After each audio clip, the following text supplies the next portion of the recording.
Hi, my name's Gerald, and I love art, and pretty much the reason I love it is because throughout all of my high school I got bullied like by so many people because I was always weird and I always did everything to fit in.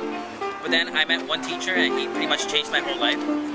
He helped me through my whole bullying phase, and he was an art teacher, and I started staying after with him every single day for art. And then I realized that you could express yourself in so many ways just with art. So I started painting, drawing, photography, ceramics, pretty much any kind of art I could do, I did it. I've done sculpting, I've gotten scholarships for art programs. I also won a Scholastic Silver Key Award for art, and my drawing of a dog was in a gallery for 2 whole weeks.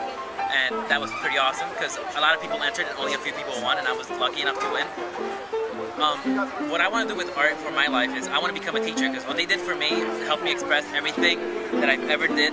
Like, I want to teach that to kids, because people that get bullied a lot, I know how it feels to get bullied, so I want them to go and like use art to release any emotion they have, because bottling it inside is always bad. So just drawing, painting, anything, it helps you get out anger, sadness, any emotion pretty much is what I want to do for kids that feel alone and depressed. And I want to start this whole program where they can use art to express themselves and don't do anything harmful. Because everybody deserves to live, and people who kill themselves because of bullying is kind of sad, but if they have some way to express themselves, like with art, music, anything pretty much, that pretty much helps them.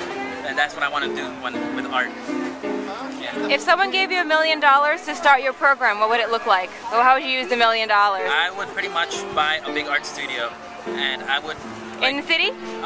Well, I'm moving to California, and that's one of the 3 major art cities, like LA, Chicago, and New York are the 3 major art cities. And in California, I'm going to go for the kids that have troubles at home, like, because there's a lot of poverty and like there's a lot of wealthy immigrants that come from other countries in California, and I would like to help them because I know how some of those people feel. Like, I was born here, but I have relatives that weren't born here. They came from Mexico. They came from Mexico, and they've told me stories of what has happened, like when they try to cross.